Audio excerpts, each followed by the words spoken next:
Hi, good afternoon, everyone. Welcome to the second plenary session of the Trade Tech Forum. My name is Nitin Sharma. I am a project lead at the World Economic Forum. This session is about driving innovation through collaboration, insights from the regulatory sandbox. This session will be divided into two parts. First, we will have a 30-minute panel discussion, followed by the presentation of our 8 sandbox participants. So for the first part on the panel discussion, I would like to invite our moderator, Melanie Norona from the Principal Economist. Please give her a big round of applause.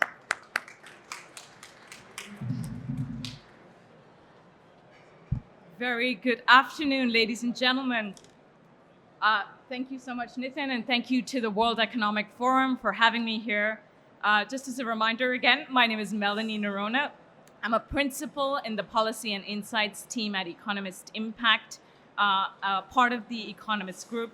And I'm pleased to be a moderator for this exciting session today.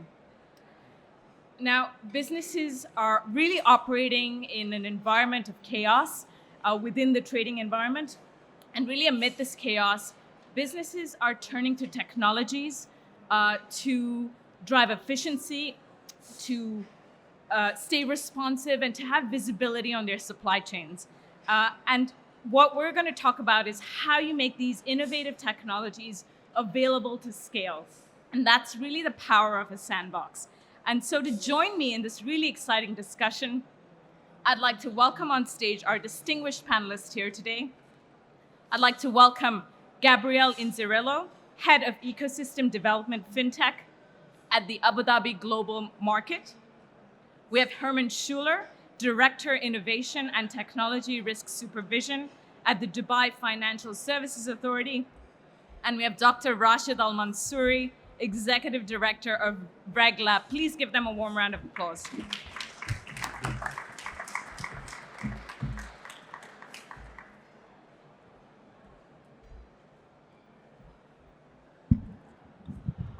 Thank you, everybody, for joining me here. It's a pleasure to have all of you here today.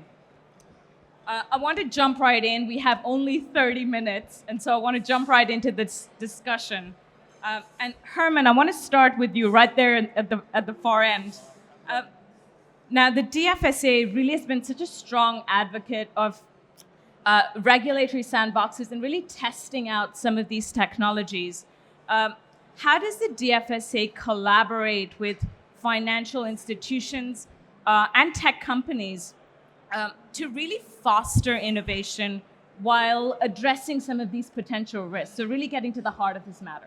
Yeah, and thanks, Melanie, for having me. I hope everybody can. Do you want to test your mic again? That's better. Okay. Thanks, Melanie, for having me today. But before I answer the question about innovation, right, we have to state that you have to have the right mindset and the right people and resources to be able to think innovatively, right? Because we want to allow for more of this innovation to take place, and requires us to improve upon ineffective policies or supervision technologies. Now, as far as our regulatory sandbox, we've been around for a long time. The DFC's been around over 20 years. The DFSA has been around over 20 years. Our regulatory sandboxes have been around since 2017. So we're quite mature in this area. Over the years, we've had over 180 firms come through our regulatory sandbox, and it's allowed us to, test these business models in a very safe and secure manner, right? It allows us to get these emerging technology risks under control and make us comfortable as a regulator, and allows innovation to happen. And just to say, of those 180 firms, 28 of them still exist in the center today, right? So it's a great way to, build up the ecosystem and make everybody feel comfortable in innovation.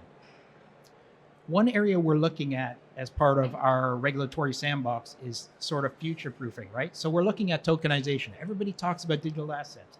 We feel very strongly that tokenization is the next big play. Everybody wants to put everything on chain. So what we did is we took a cohort and we said, we'll take a dedicated look from a regulatory aspect, and we launched our expression of interest on tokenization in our regulatory sandbox. And we've had so much response back from the ecosystem. And it's going to allow us to launch our tokenization sandbox in Q2, where we'll look at some of these unique business models. So anyways, I'll stop there for right now. I could talk about this stuff for all day. Thanks, Melanie. Absolutely, and it'd be great to hear more from you about that. But I just want to go to Gabrielle next, just to build on what Herman's already shared, and really try to understand what steps regulators can take to ensure that these sandbox learnings translate into real policy change, but that they encourage innovation while safeguarding market integrity at the same time. What are your thoughts there? So, everybody can hear me? Wonderful. So, I'm going to go a different route than Herman on this. I'm not going to talk about ADGM at all. Not right now. I'm going to kind of bring it back down to basics.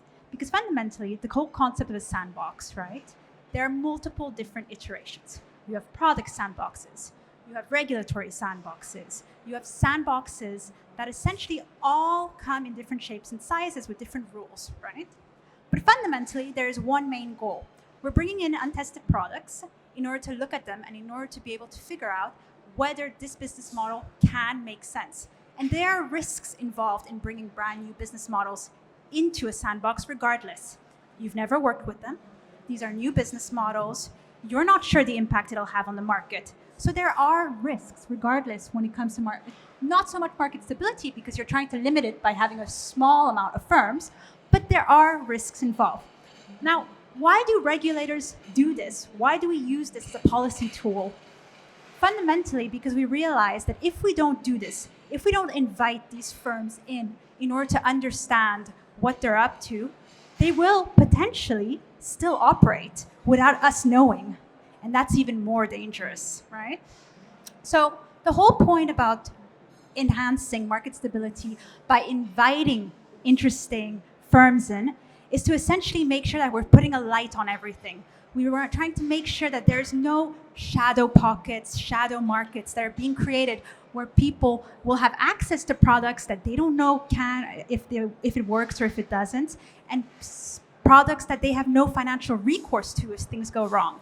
And so when it comes down to it, inviting, I guess, instability allows us to be able to protect people better.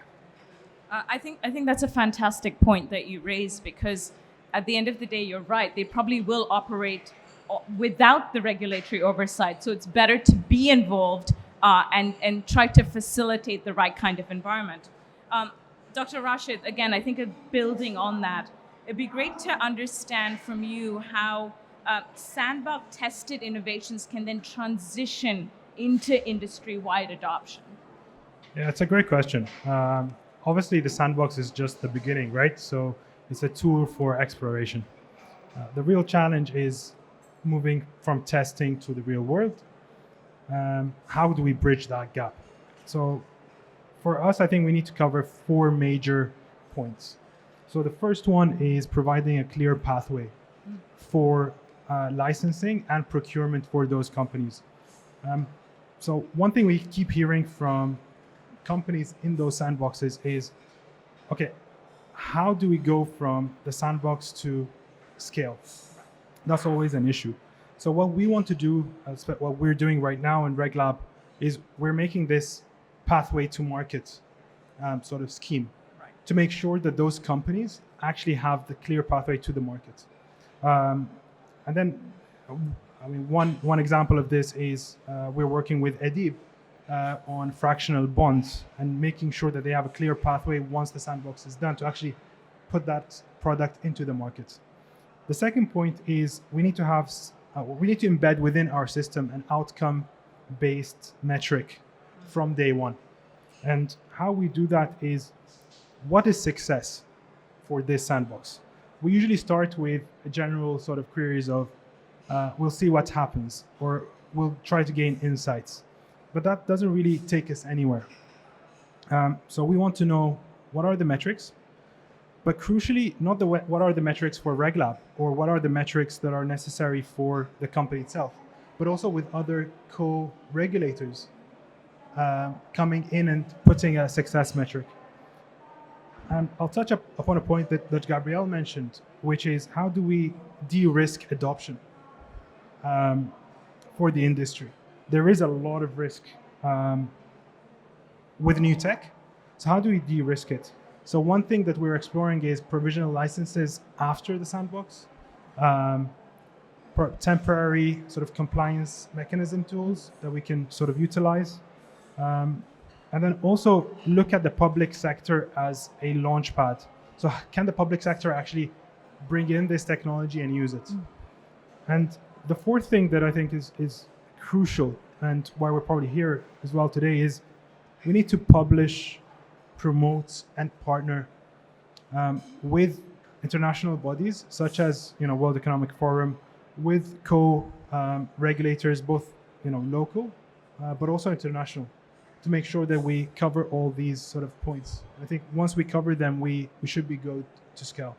Fantastic. I think you've really outlined a lot of best practice there and a lot of sort of strategies and mechanisms by which you can get these sandbox tested innovation to the market. And Gabrielle, I'd love for you to build on that a little bit and tell us more about how some of these regulatory experiments can be scaled across government entities beyond the sandbox. So again, I think I might go back to basics for this answer. Please do. So Herman and I represent both financial free zones. You yourself represents federal, right? Think of it this way. In a way, both of us represent sandboxes in our own rights. We were created out of federal laws that essentially allowed us to not apply at certain laws, create our own testing environments, create our own rules, our own regulations, our own frameworks in order to have wonderful businesses come here and set up. So far, it's been a very, very good experiment. Please say yes. You have to say yes. We have been fundamentally, I believe, very successful, both of these sandbox environments. And what does that mean for the country? Well, fundamentally, what it means for the country is that they can now look at what the IFC or ADGM are doing and decide, hey, what they've put in place is a good idea. Maybe we should take it. Maybe we should adopt it. Right. Or they can say, actually, this works really well in this specific environment for what they're trying to provide for their firms specifically, but we don't think it's applicable to the country as a whole. And that is essentially, at a macro level, what sandboxes are, regardless. So I guess that's one way you could say we scale. We scale, yes, when we in our own individual sandboxes, we work with firms, but eventually the frameworks that we build out are going to be looked at by whether it's, down the road or whether it's at federal level in order to potentially implement across. It's all shared ultimately. No, fantastic. And again, I think that entails a lot of conversations, a lot of education to entities across the board so that you're taking your lessons and sharing it with those entities. I want to pivot a little bit just a question to you, Dr. Rashid, about the sort of the need for an integrated approach to regulation as well, because so many novel technologies really spill over a number of sectors. So they're not just siloed within the financial services or with trade. There's an overlap. And so can you talk about, from your experience within RegLab, are there any lessons to inform government's design of more integrated regulatory ecosystems? I think this is natural progression of the conversation, especially when it comes to what we should do as best practices. I think I'll break it down to 3 points. So the first one is a mindset tool. So, we have to start with collaboration and not control. And what I mean by that is traditionally technology or innovators come, they build something, regulators come in, and then they're like, this doesn't work or this needs to change. And it becomes cumbersome and it stalls the innovation. So what we try to do is think of governments as enablers versus just regulators. So in any sandbox, we aim to bring together regulators, industry, legal experts, and also civil society organizations that can inform us of how this technology can affect and impact society as a general rule of thumb. Can I interrupt you just to add a point onto what you just said? People tend to forget that regulation is a means and a method to achieve scale. If you don't have the legitimacy of regulation, then you simply won't have access to the market. Right. Exactly. And this is where another sort of point comes in is traditionally, again, static laws hinder, I think, innovation. So what we need to think of sandboxes, or we need to design sandboxes for flexibility and feedback. Right. We should always have this. So, sandboxes are dynamic by nature, right? So we know that we can only use them in a certain period of time. But if we don't have the feedback loop from the start, we lose a lot of intelligence that goes into our policy making. So in our projects, we want to see what problems arise, where are the friction areas, and how can we overcome them from the start, and not just look at a legislative cycle in the future and sort of work from there. And then the final thing that that touches exactly on the point that you're mentioning is, innovation rarely respects sectorial divides. Right. Like a drone project, for example, we're looking at aviation, logistics, AI. So all these different sectors come in, and we need insights from all of them. So what we're trying to do is we try to find a common ground, sort of standard or policy advice that we can apply across different sectors, so that any new company coming to the UAE can know, okay, when it comes to AI, whatever we're doing, this is the gold standard. When it comes to AI ethics, this is the gold Right. standard. So, hopefully touching upon those sort of three main areas helps us break those silos down. That's fantastic. And what I really liked about what you said was flexibility and feedback, right? I think that's the core theme in how a sandbox operates and then takes those technologies out to scale. Herman, I want to come to you. Apologies, it's been I had a couple of It's been a questions while, for the other panelists first. But I want to take a forward-looking approach to you, for you, Herman. And could you tell us a little bit about how you see the role of regulators evolving now in response to this rapid pace of technological change? Yeah, I mean, it's such a great question, right? Because we see this change happening at rates that we've never seen before, right? Especially in the digital assets or even in the wider fintech ecosystem space. And what we do at the DFSA is we take a risk-based approach. We don't go in and go by the rule book and do on-site inspections, right? We need to first understand before we go and regulate. So we understand the risks of these emerging technologies. The sandbox is a great area, like I said, and like we reiterated, that these business models can be tested and we become comfortable. Other areas that we look at around this area would be like enhancing cybersecurity controls, strengthening the cyber frameworks that we have to prevent data breaches and hacking and all the other stuff you've seen in the news, right? So one thing we learned, we went into our firms and we learned that threat intelligence is very, very key piece for our firms, especially for the small and the mid-sized firms in our market, right, where they don't have huge cyber teams and they don't have the huge governance and frameworks. So they thought the control gaps were missing there. So what we did, we took as a proactive step as a regulator in January 2020, we launched our threat intelligence platform, or our TIP, which is free of charge to all our 900 approximate firms across the center, right? It allows them real-time threat intelligence and cybersecurity. It also not allows you just to consume the information, but people can contribute. So these are the types of activities that allow us to change with this ever evolving and rapidly pace of change that we're seeing in the industry. Finally, I want to talk a little bit about collaboration.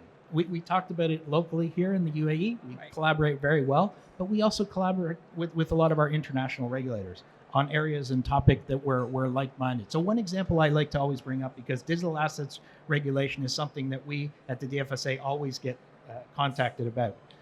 And so we launched what we call the Digital Assets Coffee Club, right? Which is an informal way for like-minded regulators to come, and we come together twice a year and we talk about what's going on in your market. What are the hot topics and trends? What are the policy changes you're seeing? Because again, this is evolving so rapidly, right? So we need to find different mechanisms other than coming to a conference once a year, which is great. But we need to have other mechanisms to respond. So these are the areas that are the tips and tricks that we use at the DFSA for some of these areas. Yeah, thank you so much, Herman, for sharing that. Again, collaboration, I think, is such an important element, because without that, you can't be flexible and get set up the kind of feedback loop that you need. Gabrielle, I love your thoughts as well on how you see regulatory sandbox evolving over the next 5 years. Ooh, that's a good one. So I think it depends. Regulatory sandboxes essentially are a means to an end. They're a means to end fundamentally, right? They shouldn't exist just for the sake of saying you have a sandbox, right?